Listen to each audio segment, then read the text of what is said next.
Alright, so we're back once again today, and today we're going to be doing something that, well, we're going to be doing the opposite of a video I made a while ago, and it's going to be discussing the easiest grind in World of Warships. Out of all the ships, well, maybe not all the ships, not premium ships, and not ships you can get in the armory, but every other tech tree available ship, we're going to discuss how long it takes you to grind those ships, and which are the easiest to grind out of every single ship in the tech tree.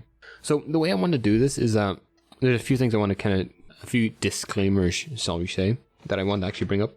Firstly, I decided not to include carriers because, well, generally for countries that have carriers like the USA, the UK, and countries like that, because there's only 4 in the line, it doesn't make sense to actually include them, because obviously the line's going to be easiest. If like a cruiser line had only 4 ships, it'd be the easiest to grind. So with the carriers only having 4 ships, it doesn't make sense to actually include them in this. So kind of take them for their own merit. They'll be obviously be easier to grind than other ship lines. But at the same time, I don't want them to be the focus of the video, because I think they're a cancerous game mode, or a cancerous part of the game. Anyways, another thing I want to mention is that in my last video where I did the hardest grind in World of Warships, I didn't include the modules and their credit costs. Now, I thought about including them in this video, and I thought about it a lot more. And first I thought it was kind of a mistake not including them, but now when I think about it further, because you have similar module costs, probably across tiers and across tech trees, including them doesn't actually make all that much difference if you're just going for absolute value, because generally they cancel each other out. So like a B hull for a tier 6 IGM BB will probably be roughly the same price as like a tier 6 or a B hull for like the US like tier 6 battleship. These things are very similar. So as a result, I decided not to include them, and just generally the difficulty in trying to get that data is incredibly difficult.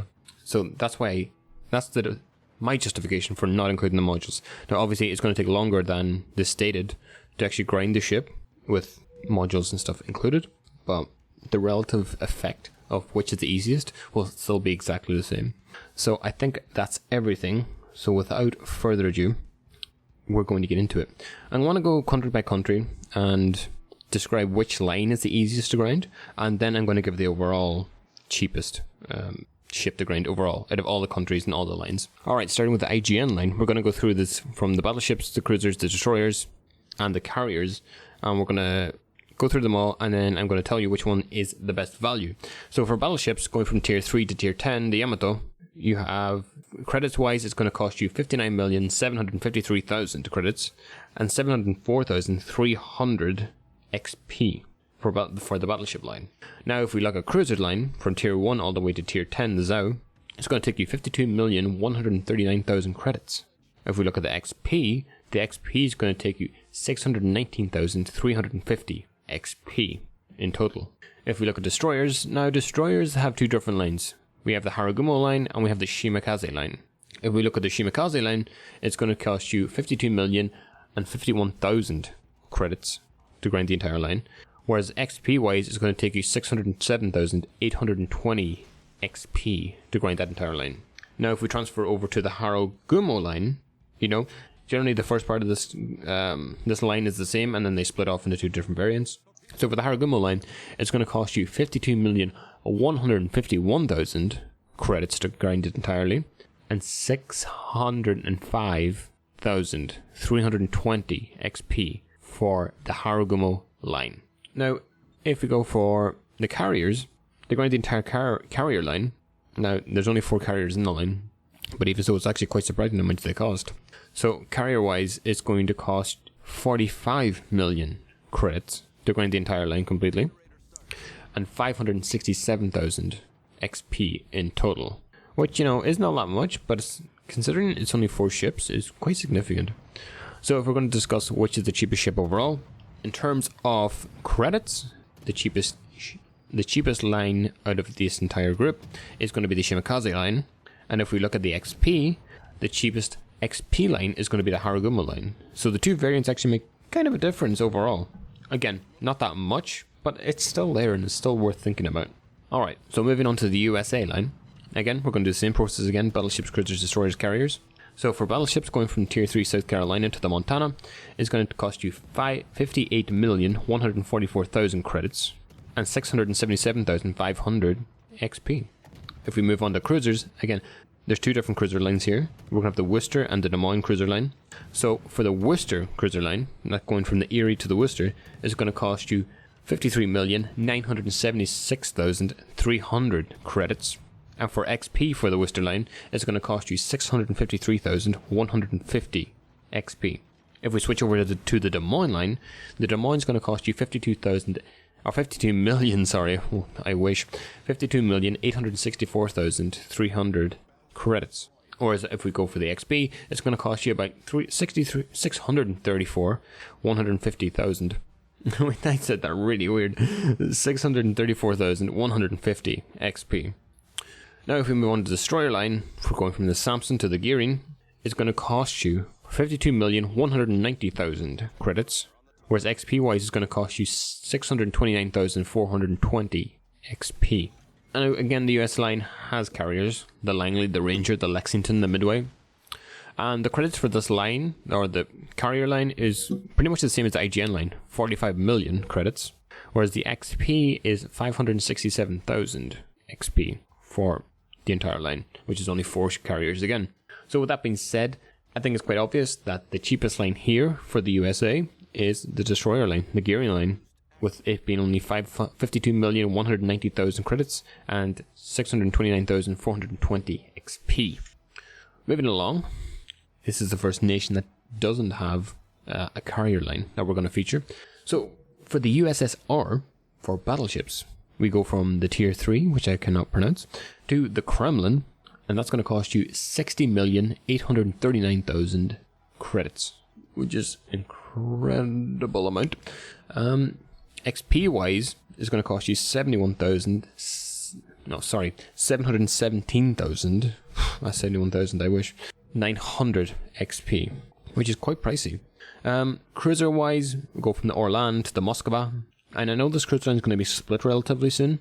So again, but I don't have enough data to anticipate both lines, so we're just going with how it is right now in the game. So going from the Orlan to the Moskva, it's going to cost you 53,009,300. And if we look at the XP, it's going to cost you 636,700 XP. If we move on to destroyers, again, like many other cases, there's two lines here. You got the Kaba line and you got the Grozovoi line. So if we look at the Khabarovsky, I just can't pronounce it. It's going to cost you 51,744,300 credits to grind the entire Kaba line. XP wise is going to cost you about 617,450 XP in total. Now if we switch over to the Grozovoi line, we can see that credits wise is going to cost you 50,944,300 in total. XP wise is going to be 612,450 XP. So as a result, overall, again, the destroyer line is the cheapest, with the Grozovoi line surprisingly actually being the cheapest line, with 612,450 XP and 50,944,300 credits required to actually completely grind that line. If we move on to the German line, the first kind of standard line, which with no carriers and no kind of splits in their line, battleship wise, going from the Tier 3 Nassau to the Große Kurfürst, it's going to cost you 60,362,000 credits and 713,400 XP in total. If we switch over to the cruiser line, going from the Hermelin to the Hindenburg, it's going to cost you 53,276,300 credits in total. XP wise, it's going to be 643,850 XP in total to grind that entire line. Now, if we look at destroyers, we're going from the V25 to the Z52. Credits wise, it's going to be 50,944,000 credits in total. XP wise, it's going to be 617,600. And if we compare them all, we can see once again that the destroyer line is actually the cheapest line. There's a bit of a theme developing here, with 50,944,000 credits being required, and again 617,600 credit or XP being required to grind the entire line for the Z52. Now, if we switch over to the UK, another one of these really fleshed out lines. Now, for this one, I did include the actual heavy cruiser line, the Goliath line, just because it's in the game at this point, and it's really easy to get decent data for it. So, if we look at the battleships, going for the Billerthorpen to the Conqueror, it's going to be 60,539,000 XP, or credits, sorry. XP would be quite a grind. And with XP wise, it's going to be 717,900 XP in total for the battleship line for the UK. If we look at cruisers, again, for the light cruiser line, the Minotaur line, it's going to be 53,214,000 credits and 640,850 XP for the Minotaur line in terms of XP. For the Goliath line, which splits off the Hawkins, it's going to be 54,674,000 credits in total and 658,850 XP in total. If we jump over now to the destroyers, if we're going from the Media to the Daring, it's going to be 52,395,000 credits in total, and XP wise is going to be 638,300 XP. Now, the UK does also have a carrier line, the 4 carriers, the Hermes, the Furies, the Implacable, and the Audacious. Again, credit-wise, same as other carriers, 45 million, whereas XP-wise, it's going to be 567,000 XP to grind the entire cruiser or carrier line for the UK.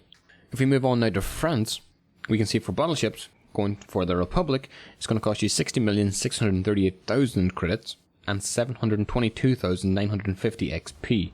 For cruisers, the Bougainville, you're going all the way to the Henry. It's going to cost you 52,628,000 credits and 635,100 XP. If we jump over to the destroyers, going for the Ingabolde to the Kleber, it's going to cost you 52,395,000 credits and 635,750 XP. Now, if you notice here, the surprising thing about this is that in terms of XP, the Henry IV line is actually not a little bit cheaper than the destroyer line, and that isn't in any other country. So that's something that I didn't actually expect, but found quite surprising actually when I did the math. In terms of credits wise, again, similar topic. The Kleber comes out the cheapest with 52,395,000 credits required to actually grind the entire line. Now, there's a couple lines left. You got the Pan-Asian and the Italian line, but as they only have one line, I'm just going to zoom through them and just tell you what they are. So for the Pan-Asian lines, going for the Yuyang, it's going to cost you 51,728,000 credits and 627,650 XP. Again, it's only one line. It's DD line, so it's going to be fairly cheap. So yeah, when we compare them all, we're going to take that into consideration. Now, the Italian line is a cruiser line, so generally you're going to expect it to be a little bit more expensive than the rest of them. So as a result, it's not really going to be in play for the cheapest line. I don't think so. So going from Eritrea to the Venezia, it's going to cost you 53,885,000 credits and 621,050 XP in total. So that goes over basically the cheapest line in each country. Generally, you can see the kind of pattern that emerges that the destroyers generally are the cheapest line out of all the countries, and as a result, except for the exception of the French line, where XP wise the Henry IV is actually cheaper than the destroyer line, the Colbert line, and I guess maybe that kind of makes sense because the Colbert is a really strong DD. So maybe they want to gate that a little bit. I don't know. That's just my hypothesis or my conspiracy. And again, you don't really see all that many Henrys in the game, so maybe that's just the reason why it's so cheap. So we've done all the countries, so let's go over which is actually the cheapest overall. So I compared them all, and when it comes to it, if we go to the IGN line, we will see that in terms of XP, the Haragumo line is the cheapest line in terms of XP in the game. Absolutely, without a doubt. Now, if we look at credit-wise, we have to go to the German line, and we see that the Z52, with 50,944,000 credits required, is the cheapest credit line in the entire game.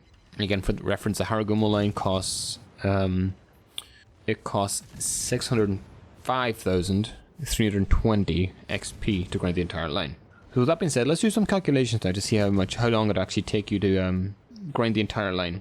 I did this for the previous video for the hardest grind, so let's do it for the easiest grind. Because I remember the time coming out in the previous video for being around 10 days or so, a little bit over 10 days. So if we look at the Haragumo line and just take the credits, so it takes 605,000, oh sorry, just look at the XP. It takes 605,320 XP. Now I assumed an average XP per game of 900 XP. I did 1,000 XP for the last game, but some people thought that was a little bit too high, so I decided to lower it a little bit to 900 XP to make it a little bit more fair. So that comes out at about 672 games, 0.57 games, but I rounded it. So if we multiply that by 15 minutes, because generally games don't last a full 20 minutes, it's going to be 10,088 minutes in total, and that runs out to about 168 hours and 7 days almost exactly. So 7 days playing just to get the XP required to get the Haragumo. So that's 3 days difference between the hardest and the easiest grind. It's quite significant. And then I did the credits for the line too, because generally the credit grind and the XP grind are two very different things. So for the credits I did 52,151,000 and I divided them by 90,000 credits. Again, I decided to lower it from the last video where it was 100,000 credits per game, just because I thought, okay, maybe I overjudged it a little bit. So 90,000, it comes out at 579 games to get that complete total. So as a result, that's 800, again multiplying by 15 minutes per game, that comes out at 8,691 minutes, 144 hours, and roughly 6 days playstyle, or of playing games flat out. So that being said, that deals with the XP line, the cheapest XP line in the game. So if we look at the credit line, again we said the Z52 was the cheapest credit wise.